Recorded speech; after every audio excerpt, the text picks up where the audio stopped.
Hello everyone, welcome back to another video. So नई video आ चुकी है, चैनल को जल्दी से सब्सक्राइब कर लो जिन्होंने सब्सक्राइब नहीं किया। जो आज की वीडियो है हम डिस्कस करेंगे रिगार्डिंग जिन्हों की सबको पता है कि कुछ महीने पहले केसेस वगैरह जो थे ऑस्ट्रेलिया हाई कमीशन जो चाइना में है वहाँ जा रहे थे और बल्क में रिफ्यूज़ल्स आई थी।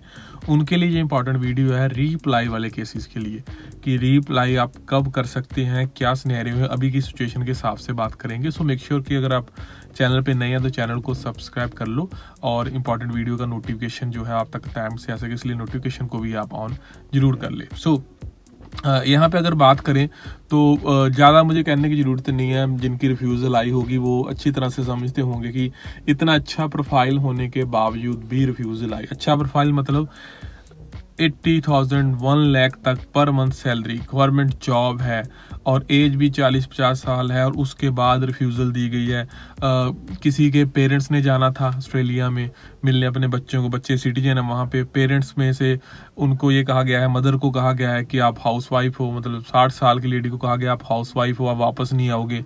तो बहुत सिली टाइप के मैं कहूँगा कि जो रीजंस दिए गए जहाँ लॉजिक नहीं है कि क्योंकि आप भी समझदार हैं कि 60 साल का जितनी मर्जी हिस्ट्री चेक कर लो, क्योंकि 60 साल की अगर कोई लेडी जा रही है अपने बच्चों को वहाँ मिलने तो कितने परसेंट वहाँ पे लीगल होते होंगे। तो ऐसा तो कोई सिचुएशन नहीं होती। वीज़ा टाइम से मिलता है, लोग जाते हैं वापस आते हैं, स्टे एक्सटेंड भी करते हैं लेकिन लीगली रहते हैं। तो वो कोई लॉजिक नहीं था और आंखें बंद करके रिफ्यूज़ल वाला हिसाब था कि 10 दिन में, 7 दिन में, 8 दिन में, और ऐसा लगता था जैसे केस को देखा ही नहीं। बाय डिफ़ॉल्ट वाले रीज़न जो होते हैं ना कि सबको कॉमन से रीज़न कनाडा करता है कई बार ऐसे, तो वैसे ही रीज़न देने स्टार्ट कर दिए। वहाँ प्रोफाइल में कोई कमी नहीं थी, सब कुछ ठीक था लेकिन टाइम सही नहीं था। जी हाँ, टाइम वो सही नहीं था वीज़ा अप्लाई करने का, इसीलिए मैंने पहले भी एक तो वीडियो में कहा था कि होल्ड करें। अब देखिए थोड़ी सी इंप्रूवमेंट हुई है केसेस। अगर आपने लास्ट मेरी वीडियो देखी तो मैंने आपको वहाँ पे प्रूफ के साथ बताया कि केसेस दिल्ली में जो है वो काफ़ी हद तक, सारे नहीं लेकिन जाने स्टार्ट हो चुके हैं। तो इसमें जिनका रिफ्यूज़ल आ चुका है, 2 कैटेगरी मैं इसको रखूंगा रिफ्यूज़ल वाले। एक में प्रोफाइल बहुत अच्छा, जैसे मैंने आपको एग्जांपल दी, 50-60 हज़ार salary, lakh salary, government job, चाहे प्राइवेट जॉब भी है, सैलरी 50,000 अबव, मतलब प्रोफाइल बड़ा अच्छा था। तो वो वाले क्रिसमस न्यू ईयर का प्लान बना के अगर जल्दी ट्राई करना चाहते हो तो ये अटैम्प्ट कर सकते हैं। जी हाँ, अच्छा प्रोफाइल था, प्रोफाइल में कोई कमी नहीं थी, रिजल्ट चाइना से आया है तो आप रीट्राई कर सकते हैं क्रिसमस न्यू ईयर का प्लान बना के।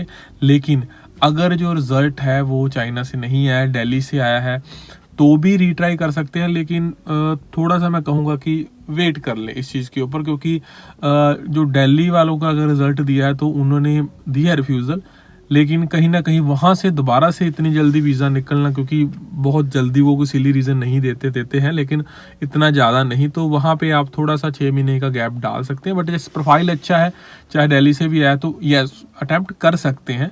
अगर प्रोफाइल अच्छा है तो ही आप उस अटैम्प्ट को लेकर बात करो, आगे अप्लाई करो। सेकंड है average profile.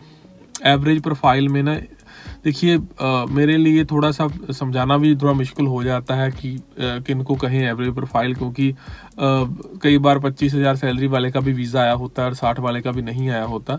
But average profile मैं वहाँ कहूँगा कि जहाँ यंग एज है, अनमैरिड स्टेटस है, अभी कोई जॉब करें चाहे बिजनेस कर रहे हैं, तो अगर आपकी अर्निंग 20-25 हज़ार मंथली है तो मैं इसको एवरेज प्रोफाइल में कहूँगा। इससे ज़्यादा है तो एवरेज से थोड़ा सा ऊपर, लेकिन बेस्ट वही होगा जिसका सब कुछ ऑन रिकॉर्ड है, टैक्स रिटर्न जारी है, करंट अकाउंट अच्छा बिजनेस है, तो वहाँ पे मैं कहूँगा कि थोड़ा एवरेज से ऊपर वाला प्रोफाइल है। तो ये सारे कैटेगरी वाले, क्योंकि देखिए एज फैक्टर बहुत बड़ा रोल प्ले करता है यहाँ पे कि मेल एप्लीकेंट स्पेशली होगा, चाहे वो अच्छा बिजनेस भी कर रहा है, एज 22-24 है तो वहाँ पे वीज़ा जल्दी नहीं देते वो। तो इसलिए अगर आपका रिफ्यूज़ल आया हो ऐसे प्रोफाइल का, चाइना से आया है चाहे दिल्ली से आया है, तो अगर पहले ट्रैवल हिस्ट्री नहीं थी तो ये जो यंग वाले एप्लीकेंट हैं, मेक श्योर कि आप ट्रैवल हिस्ट्री बना लो। दुबई का मौसम आजकल ठीक है तो यूएई आप जा सकते हो, तो आज 3-4 दिन का टूर लगा लो, उसके 3 महीने बाद, 2 से 3 महीने बाद, यानी कि नेक्स्ट ईयर में या फिर अटैम्प्ट करना। रीट्राई पेशेंस लोगों में कम होता है। ऐसे एप्लीकेंट जो यंग होते हैं उनमें सबसे कम पेशेंस होता है, उनको होता है कि महीने के बाद कोई बोल देगी आ जाएगा, महीने के बाद ही लगा लेते हैं। तो ऐसा नहीं होना, थोड़ा ऐसे एप्लीकेंट को पेशेंस जो है वो ज़्यादा रखना चाहिए, क्योंकि टाइम की बात है, लेकिन यंग एप्लीकेंट पे ट्रस्ट ऑस्ट्रेलिया कमीशन नहीं करता। आपको भी पता क्यों नहीं करता, आप जितने मर्जी देख लो प्रोफाइल निकाल के, मैक्सिमम ने वहाँ स्टडी कन्वर्जन के ऊपर ही ध्यान दिया है, तो उनका डाटा बोलता है सारा कुछ, तो वो डाटा के हिसाब से चलेंगे। तो ऐसे एप्लीकेंट पे वो ट्रस्ट जल्दी नहीं करेंगे। तो ट्रस्ट क्रिएट करने के लिए आपका अगर किसी कंट्री की ट्रैवल हिस्ट्री बन जाती है, तो मेरे हिसाब से वो थोड़ा सा अच्छा रह सकता है सिस्टम। बाकी है वो एक कैटेगरी जिनका फाइनेंशियल ठीक नहीं थे, उनको भी पता है फाइनेंशियल ठीक नहीं, मतलब कि बिजनेस तो है, रजिस्टर नहीं था, एक आधा बस डॉक्यूमेंट था, आईटीआर वगैरह एक ही भरी थी रिसेंट, जहाँ यंगस्टर बहुत है ऐसे, जहाँ फार्मिंग प्रोफाइल वाले की जिन्होंने अभी एक ही जे फॉर्म आए थे। तो अभी जो ये पैडी के जे फॉर्म आ चुके हैं आपके अकाउंट में, अगर रिफ्यूज़ल अभी भी आ चुकी है, लेकिन अभी फाइल मत लगाओ। कम से कम पूरे 1 साल के आपके जे फॉर्म वगैरह, आपकी इनकम टैक्स रिटर्न फाइल किए हुए भी 2-4 महीने हो जाएं उसके बाद, एंड एक आधी ट्रैवल हिस्ट्री बना के उसके बाद ही रीअटेम्प्ट करो चाहे रिफ्यूज़ल आए। क्योंकि देखिए ये इनिशियल फेज़, मैं बार बार कह रहा हूँ कि अभी रिजल्ट पॉजिटिव हुए हैं, लेकिन ये इनिशियल फेज़ है। एक्चुअल में सिचुएशन क्लियर हो जाएगी नवंबर एंड तक कि अभी क्या है, क्योंकि वर्ल्ड कप खत्म होगा तो वर्ल्ड कप वाली फाइलें वैसे भी निकल चुकी है, लेकिन कुछ के पेंडिंग रिजल्ट है, उनका क्या होगा वो आगे चल के देखेंगे। बट स्टिल पहली कैटेगरी वाले रिप्लाई करें जो मैंने स्टार्टिंग में बताया, सेकंड कैटेगरी वाले बहुत सोच समझ के करें, ट्रैवल हिस्ट्री बना लो नहीं बनी हुई। जो थर्ड कैटेगरी अभी हम जो बात कर रहे हैं, इनके लिए मैं कहूँगा कि थोड़ा सा वेट कर लें, थोड़ा सिचुएशन को देख लें, क्योंकि जब बहुत अच्छा ट्रेंड बनेगा ना, बहुत ज़्यादा अच्छा, अभी भी ट्रेंड ठीक शुरू हुआ है, तो उस टाइम पे आप रीअटेम्प्ट करना। उसके लिए डॉक्यूमेंटेशन वगैरह अपने रेडी कर लो, मतलब डॉक्यूमेंटेशन में जो कमी थी, अगर करंट अकाउंट नहीं था तो वो बना लो, बिजनेस रजिस्टर नहीं था तो वो कर लिया हो। क्योंकि मुझे पता है, मुझे इतने क्वेश्चन आते रहते हैं इंस्टाग्राम के ऊपर, जिसको मैंने अभी 2-4 महीने पहले बताया था कि ये चीज़ें कर ले, वो अभी भी उसने वो कुछ नहीं किया हुआ, बस ऐसे कैसे है कि फलाना एजेंट है वो 10 लाख में वीज़ा दे रहा है, 5 लाख में दे रहा है, कोई ई विजिटर दे रहा है, 651 सब क्लास दे रहा है, क्या इस पे ट्रैवल हो जाएगा। तो तिकड़मबाजी वाली चीज़ों में पड़े हुए हैं, लेकिन प्रोफाइल पे काम ही नहीं किया उस चीज़ के ऊपर।